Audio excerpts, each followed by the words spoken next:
Manikérka by tohle měla slyšet. Nemusíš dělat manikúru za 40 minut.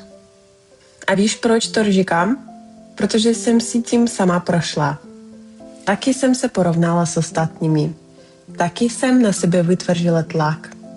Taky jsem měla pocit, že nejsem dost dobrá. Že bych měla být rychlejší, lepší, přesnější. A víš, kdy jsem se začala opravdu posouvat? Ve chvíli, kdy jsem na sebe přestala být tak přísná. Kdy jsem přestala přemyslet, proč mi to ještě nejde a začala se ptát, co ještě můžu naučit, jak bych mohla udělat lépe, co můžu zlepšit, co nového vyzkoušet.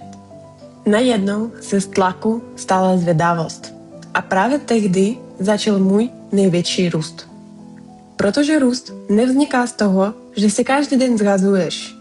Růst vzniká z toho, že tě zajímá, kam se ještě můžeš posunout. Prosím, přestaňte na sebe být tak tvrdé.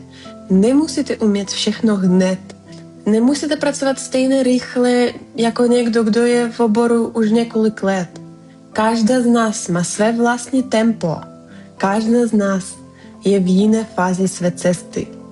A to je naprosto v pořádku. Nesnažte se být někým jiným. Snažte se být o trochu lepší než včera.